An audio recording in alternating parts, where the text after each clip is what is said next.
सुबह होते ही सीमा ममता के पास पहुंच जाती है। सारे दिन वहीं रुकती है। इसी बीच कई बार मोहन का फोन आया। वह भी गांव आना चाहता था लेकिन सीमा ने मना कर दिया। 3-4 दिन बीत जाने पर सीमा ने ममता से कहा, ममता तुझे हिम्मत से काम लेना होगा। मुझे अब जाना पड़ेगा। ये मेरा फ़ोन नंबर है, कभी भी तुझे मेरी ज़रूरत हो तो मैं आ जाऊंगी। सीमा वापस आकर अपने काम में लग जाती। इसी तरह 2 महीने बीत जाते हैं। एक दिन सीमा किसी काम से अपनी माँ को फ़ोन करती है। कैसी हो माँ? बहुत दिन हो गए आपसे बात करे। घर में सब कैसे हैं? सीमा की माँ कहती है, बेटी सब ठीक है, तू कैसी है? गांव कब आ रही है? एक बार आकर अपनी माँ से मिल जा। सीमा ये सुनकर थोड़ी देर के लिए चुप हो जाती है, फिर कहती है, माँ मेरा भी बहुत मन है गांव में आने का लेकिन समय नहीं मिल पा रहा है। देखती हूँ समय निकाल कर आने का प्रोग्राम बनाती हूँ। इधर इन 2 महीनों में ममता की जिंदगी पूरी तरह से बदल गई थी। सभी रिश्तेदारों ने उससे पीछा छुड़ाने के लिए आना जाना बंद कर दिया था। कुछ दिन बाद ममता की ताई उसके घर आईं। ममता अकेली बैठी है, क्या बात है? ममता ने ताई जी को देखकर कहा, ठीक हूँ ताई जी, आप बताइए कैसी हैं? अब अकेले ही रहना है। पहले माँ थी तो कोई न कोई आता जाता रहता था, लेकिन अब तो कोई भी नहीं आता। ये सुनकर ताई जी थोड़ी सी झेप जाती हैं। अपनी झेप मिटाने के लिए वो कहती हैं, अरे बेटी मेरे पैरों में दर्द रहता है, चला फिरा नहीं जाता, आज भी बड़ी मुश्किल से आई हूँ। तेरे ताऊ जी ने तेरे लिए एक लड़का देखा है। उस लड़के के पिता नहीं है, माँ है और एक छोटा भाई है। लड़का नौकरी करता है और उन्हें किसी चीज़ का लालच भी नहीं है। ये सुनकर ममता का मन किया कि अभी ताई जी को उल्टा सीधा सुनाकर भगा दे। अभी माँ को गए 2 महीने भी नहीं हुए और इन्हें शादी की पड़ी है।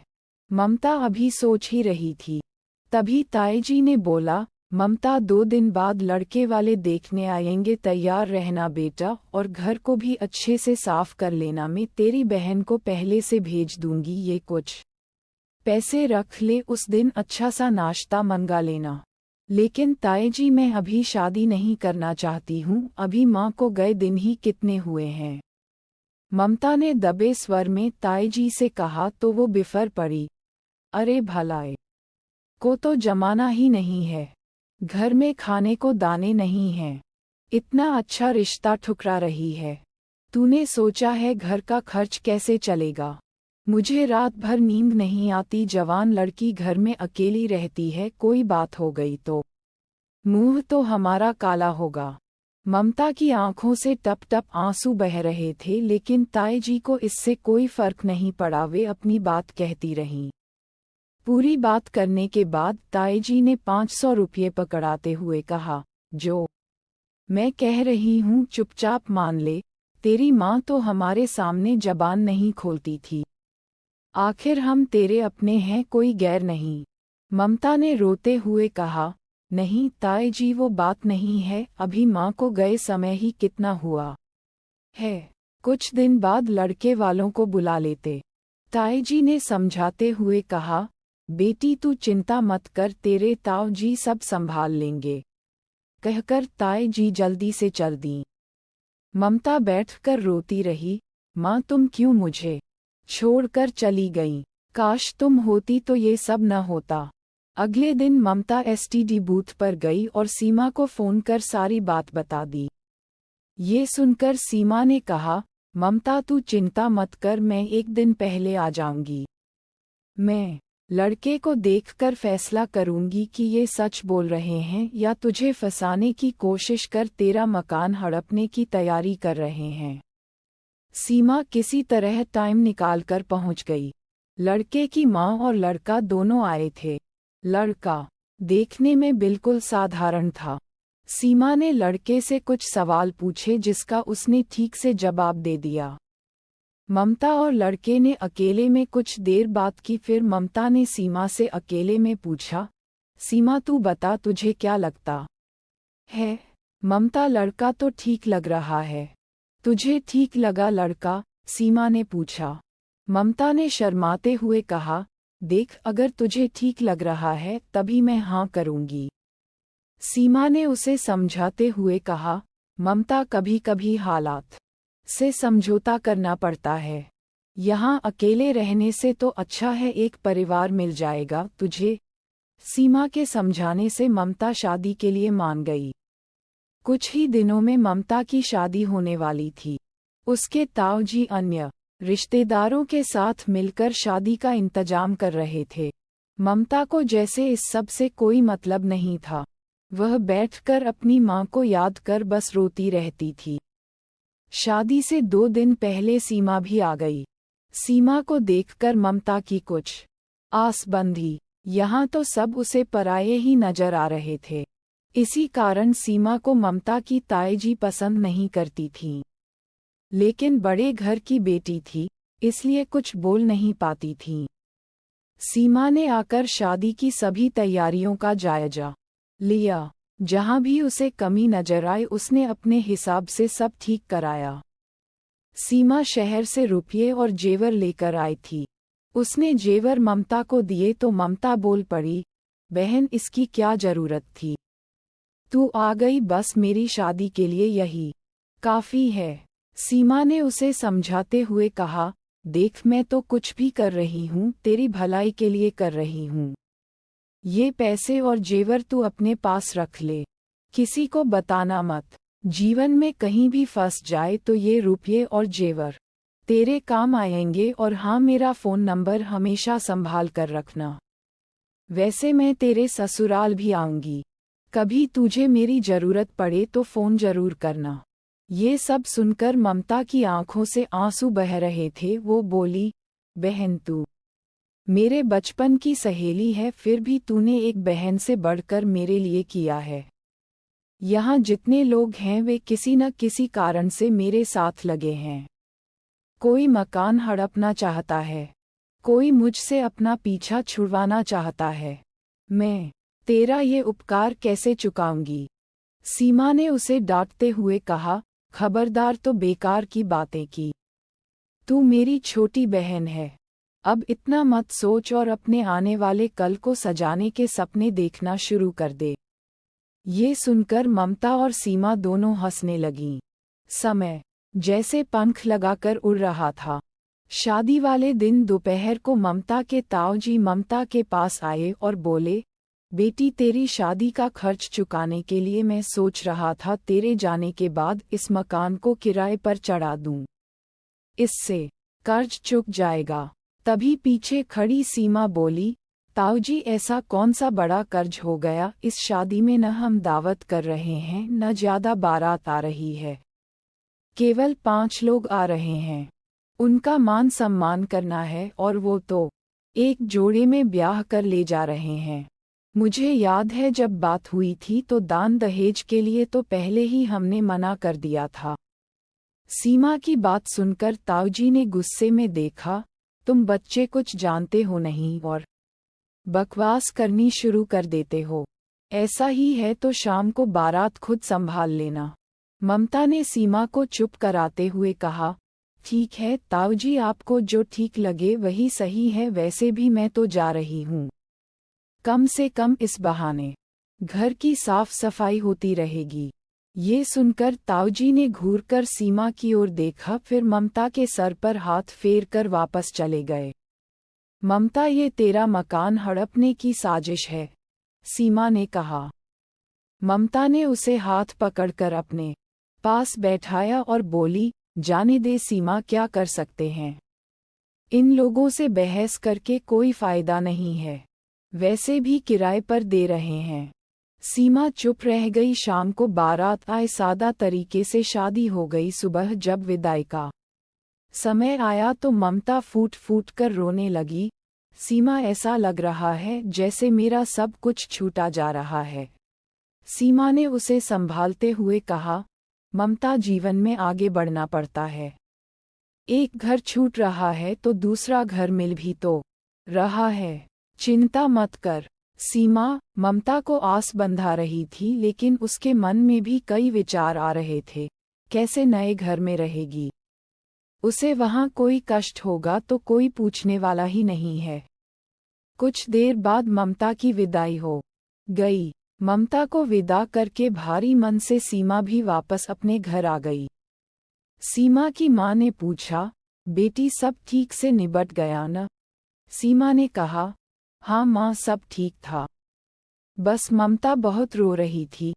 ये सुनकर सीमा की माँ ने कहा, हाँ बेटा, बेचारी अनाथ है, उसे तो कोई बुलाने वाला ही नहीं है, ये समझो उसका मायका तो खत्म ही हो गया। सीमा भारी मन से शहर की ओर रवाना हो गई। घर पहुंचकर मोहन को उसने सारी बात बताई। सब सुनकर करण ने कहा, ठीक है सीमा, जब भी फुर्सत हो उससे मिल आना, और रही बात बुलाने की तो किसी त्योहार पर तुम उसे बुला लेना, कभी उसके साथ त्योहार मनाने चलेंगे। सीमा को ये सुनकर बहुत खुशी हुई कि उसके पति का दिल उससे भी बड़ा है। इधर ममता जब अपने ससुराल पहुंची तो देखा एक टूटा सा मकान है गांव में। घर के आंगन में कुछ औरतें बैठी थीं। कुछ औरतें उसे आगे ले जा रही थीं। तभी उसने देखा कि पास ही एक खाट पर एक आदमी बेहोश सा पड़ा था। ममता उसे देखकर डर गई। तभी उसकी सास ने कहा, अरे डर मत, ये तेरा देवर है, कल शादी की खुशी में ज्यादा पी गया है, तू अंदर चल। ममता अंदर एक कमरे में जाकर बैठ गई। मिट्टी से लीपा गया फर्श, जिस पर एक चटाई बिछी थी, ममता को वहां बैठाया गया। घर में काफी चहल पहल थी। कुछ देर बाद ममता से पूजा करवाई गई। ममता की सास ममता से सारे रीति रिवाज करवा रही थीं। सभी कामों से निबटकर एक औरत ने ममता से कहा, बहू थोड़ा आराम कर लो, बहुत थक गई होंगी। वह एक तकिया दे गई। जाते समय दरवाजा बंद कर गई। करुणा तकिए को सिरहाने लगाकर लेट गई। थकान के कारण उसका शरीर टूट रहा था। कुछ ही देर में उसे नींद आ गई। ममता की नींद टूटी तो देखा रात हो चुकी थी। कमरे में अंधेरा था, उसे कुछ दिखाई नहीं दे रहा था। उसने किसी तरह टटोलकर कमरे का दरवाजा थोड़ा सा खोला तो देखा बाहर कई औरतें बैठकर बातें कर रही हैं। थोड़ी देर में एक लड़की कमरे में आए। उसने कमरे की लाइट जलाई, फिर वह ममता को अपने साथ लेकर आंगन में आ गई। यहाँ शादी की बाकी रस्में निपटाने लगीं। कंगन की रस्म के समय उसने अपने पति को ढंग से देखा, वे मुस्कुरा रहे थे। सारी रस्मों के बाद ममता और उसके पति रामू को औरतें एक कमरे में छोड़ आईं। रामू ने ममता से कहा, देखो इस घर में तुम्हें किसी बात की तकलीफ नहीं होगी। मैं जानता हूँ तुम्हारे घर में अब कोई नहीं है, लेकिन चिंता मत करना, मैं तुम्हारा हमेशा साथ दूंगा। मेरी माँ कुछ सख्त स्वभाव की हैं। बस एक बात है, मेरे घर में मेरा छोटा भाई मोनू कुछ बिगड़ गया है। माँ के लाड़ प्यार ने उसे बिगाड़ दिया है। मैं कोशिश कर रहा हूँ कि वह कहीं काम पर लग जाए तो उसकी भी शादी कर दें। ममता सब कुछ सुन रही थी। उसे अब कुछ सुकून मिल रहा था। ममता को ससुराल आए पूरा 1 महीना हो गया था। इस बीच एक बार भी उसके ताई ताऊजी ने उसकी खबर नहीं ली कि बेटी को एक बार घर बुला लें। सीमा का हर तीसरे चौथे दिन फोन आ जाता था। रात के समय जब रामू वापस आते तभी सीमा ममता से बात करती थी। एक दिन सीमा ने कहा, ममता मैं एक बार तेरी ससुराल आना चाहती हूँ और तुझे अपने घर लाना चाहती हूँ। ये सुनकर ममता ने कहा, सीमा मैं अभी नहीं आ सकती, दरअसल सर्दी का समय है, मुझे इन्हें सुबह ही खाना बना कर देना होता है। मेरी सास से ज्यादा काम नहीं होता। गर्मियों में मैं तुझसे मिलने जरूर आऊंगी। धीरे धीरे समय बीत रहा था। इधर सीमा और उसके पति मोहन ने अपने घर के पास ही एक जगह जमीन खरीद ली। उस जमीन पर वे एक बड़ा सा हॉस्पिटल बना रहे थे। सीमा और मोहन काम में इतना बिजी को गए कि उन्हें ममता का ध्यान ही नहीं रहा। दोनों ने अपनी नौकरी छोड़ दी, बैंक से लोन लेकर पूरा हॉस्पिटल तैयार किया। अस्पताल पूरा होने पर वह सभी सुविधाओं से सुसज्जित था। सीमा और मोहन दिन रात अस्पताल को सुचारू रूप से चलाने के काम में लग गए, जिसमें स्टाफ को भर्ती करना, सारी मशीनें लगाना, पूरे स्टाफ को ट्रेनिंग देना। इन्हीं सब में 2 साल बीत गए। इस बीच न तो ममता का फोन आया, न सीमा उसे फोन कर पाए। 2 साल बाद एक दिन सीमा अपने घर में बैठी थी, तभी उसे ममता का ध्यान आया। सीमा ने अपने पति मोहन से कहा, हे भगवान, मैं तो अपनी परेशानियों में ममता को बिल्कुल भूल ही गई। न उसका फोन आया। मोहन ने कहा, क्या करे सीमा, इतना बड़ा काम था, 1 मिनट की फुर्सत भी नहीं मिली। चलो अब फोन कर लो। सीमा ने फोन मिलाया लेकिन फोन स्विच ऑफ था। कई बार मिलाने पर भी जब नहीं मिला तो करण ने कहा, हो सकता है फोन बंद हो गई। बार गांव में रात को लाइट नहीं होती, चार्ज नहीं हुआ होगा, कल मिला लेना। उसके पति को दिन में मैसेज दे देना कि घर जाकर ममता से बात करवा दे। अगले दिन भी सीमा फोन करती रही लेकिन फोन स्विच ऑफ था। सीमा एक बार भी ममता के ससुराल नहीं गई थी, इसलिए उसे उस गांव का पता भी नहीं था जहां जाकर वह पता कर सके। कई दिन तक जब ममता से कोई संपर्क नहीं हो पाया तो सीमा ने अपने गांव जाकर पता करने की सोची। एक दिन वह हॉस्पिटल का काम निपटाकर गाड़ी लेकर अपने गांव पहुंच गई। अपने घर जाकर मां से मिली। उसे देखते ही मां ने कहा, बेटा, तुझे देखने के लिए तो आंखें तरस गईं। पूरे 2 साल बाद आई है। सीमा मां के गले लग गई। उसकी आंखें भी नम हो गई थीं। क्या करती मां, हॉस्पिटल खोलने के चक्कर में समय ही नहीं मिला। अब जरा फुर्सत मिली तो आ गई तुमसे मिलने। चाय नाश्ता करने के बाद मां बेटी बातें करने बैठ गईं। सीमा ने पूछा, मां, ममता के बारे में कुछ पता लगा क्या? कई दिन से उसे फोन लगा रही हूं, लेकिन फोन स्विच ऑफ आ रहा है। सीमा की मां ने कहा, नहीं बेटी, उसके ताऊ ताए तो ढंग से बात करते नहीं हैं, इसलिए हम उनसे कोई मतलब नहीं रखते। बस इतना पता है कि उसके घर को किराए पर चढ़ाकर उसका ताऊ मजे कर रहा है और घर बेचने की कोशिश भी कर रहा है। सीमा ने निराश होते हुए पूछा, क्या मैं एक बार उसके ताऊ ताई से मिलकर पूछूं? शायद उन्हें पता हो। लेकिन मां ने मना कर दिया, बेटी, वे तो तुझे पहले ही पसंद नहीं करते, तुझे देखेंगे तो और भड़क जाएंगे, और मुझे लगता है उन्हें भी कुछ पता नहीं होगा, क्योंकि उन्होंने उसे पगफेरे के लिए तो बुलाया नहीं। आज तक वह इस गांव में आई नहीं है, न यहाँ से कोई गया है उससे मिलने। लेकिन सीमा नहीं मानी। वह ममता के ताऊ के घर पहुंच गई। दरवाजा खटखटाया। उसकी ताई ने दरवाजा खोला। अरे सीमा, तुम बहुत दिनों बाद आए, बताओ क्या काम है? सीमा ने कहा, ताई जी, ममता की कोई खबर है क्या आपको? कई दिन से उसका फोन नहीं लग रहा। ये सुनकर ताई ने हंसकर कहा, उसके ताऊ ने इतने अच्छे घर में उसकी शादी की है, राज कर रही होगी। जब वो हमें याद नहीं करती तो हमें उसकी क्या जरूरत है? एक बार भी अपने पति के साथ हमसे मिलने नहीं आए। ये सुनकर सीमा उदास हो जाती है, फिर भी वह पूछती है, ताई जी, आप मुझे बस उसके गांव का नाम बता दीजिए, मैं ढूंढ लूंगी। इस पर मुंह बनाते हुए ताई ने कहा, बेटी, मुझे तो पता नहीं, तेरे ताऊ शहर गए हैं। ममता की ताई ने टाल दिया। सीमा निराश होकर वापस आ गई।